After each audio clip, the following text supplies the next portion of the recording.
नमस्कार मित्रांनो, तर आज आपण बघूया की जर का आपल्या एखाद्या वर्कस्पेसला मला जर का इन्व्हाइट सेंड करायचं असेल, तर मी ते कसं करणार? म्हणजे आपण पहिल्या व्हिडिओमध्ये याच्या आधीच्या व्हिडिओमध्ये बघितलं की आपण एक वर्कस्पेस कशी क्रिएट केली ती.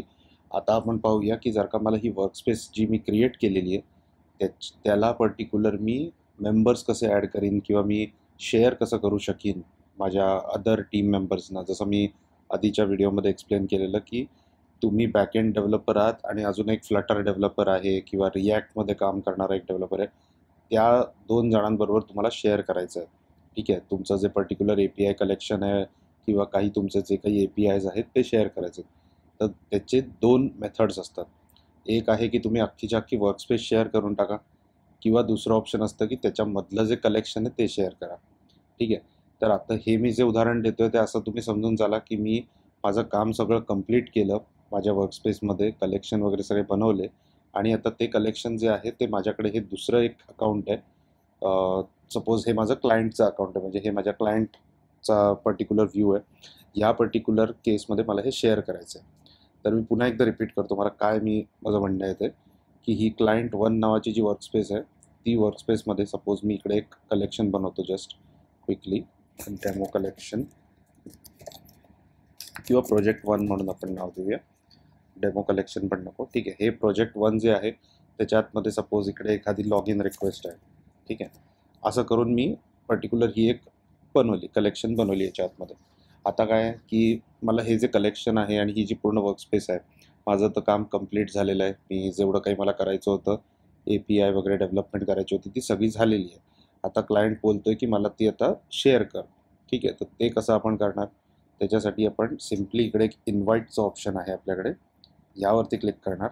इकडे क्लिक केल्यानंतर इथे मी क्लायंटचा ईमेल ID टाकणार. सो आता मी इथे सिलेक्ट केलं आहे आणि त्यानंतर इथे मल्टिपल ऑप्शन्स येतात. Admin, editor, viewer. तर आत्ताच्या सीनमध्ये काय आहे की ॲडमिनच मी सिलेक्ट करणार, कारण मी क्लायंटला शेअर करतोय म्हणून, आणि मी इकडे इन्व्हाइटवरती क्लिक करणार.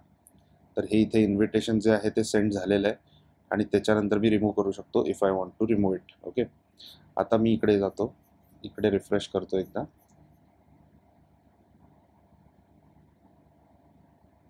मला इकडे एक नोटिफिकेशन आलेलं आहे, त्याला मी क्लिक करतो. नाही, हे आधीचं होतं माझं. इकडनं सेंड झालेली आहे.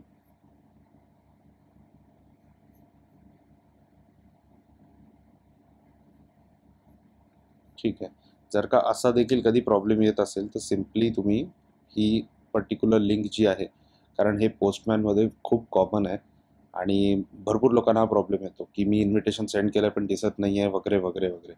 तर सिम्पली तुम्ही ही लिंक कॉपी करा आणि क्लायंटला व्हॉट्सॲप वगैरे जसं तुम्ही कम्युनिकेट करता तसं पाठवा आणि त्यानंतर मग ही ओपन करू शकतात ते त्यांच्या साईडला, आणि इकडे केल्यानंतर मग हे सिम्पली इन्व्हिटेशन जे आहे ते ॲक्सेप्ट करू शकतात.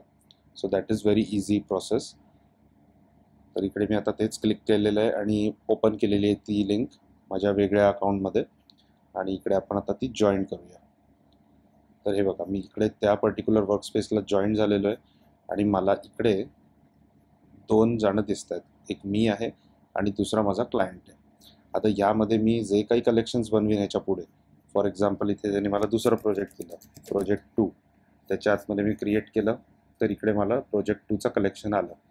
तर कधीही तुम्ही जेव्हा पण कुठलीही प्रोसिजर हे फॉलो करता, फ्रीलान्सिंगमध्ये असता किंवा काही असता, always follow this kind of method. कारण त्यामुळे काय राहतं की तुम्ही जे काही काम करत आहात ते इमिडिएटली क्लायंटलासुद्धा तिकडे त्याच्या साईडला इमिडिएटली बघता येतं. And client will never feel like this की जे काही काम झालेलं आहे ते मला कुठेच समजत नाही आहे, दिसत नाही आहे. तर तो प्रकार कधी होणार नाही. तर हे सगळ्यात पहिली प्रोसिजर आहे, म्हणून मी इवन पुढचे कॉन्सेप्ट्स एक्सप्लेन करण्याच्या आधी हा 3rd व्हिडिओ म्हणून मी क्रिएट केलेला आहे, की ज्याच्यामध्ये तुम्हाला आधी क्लिअरिटी असली पाहिजे की हे आपलं एंड रिझल्ट ह्याचा कसा येईल ओव्हरऑल. जेव्हा आपलं सगळं काम होईल त्याच्यानंतर आपल्याला जेव्हा फायनली डिलिव्हर करायचं आहे, तर त्यावेळेला कसा प्रकार आपण करू शकतो. सो ही आहे ती सिम्पल प्रोसिजर, ज्याच्यामध्ये आपण वर्कस्पेस आधी क्रिएट केली सेकंड पार्टमध्ये. आत्ता 3rd पार्टमध्ये आपण त्या वर्कस्पेसला जी आहे ती शेअर केली आपल्या क्लायंटसोबत फॉर एक्झाम्पल. तर ह्या प्रोसेसमध्ये जर का तुम्हाला काही अडचण येत असेल किंवा काही गोष्ट कन्फ्युजिंग वाटत असेल, तर कमेंट्समध्ये मला नक्की कळवा. आणि तुम्हाला व्हिडिओ आवडला असेल तर लाईक करा आणि चॅनलला सबस्क्राईब करा.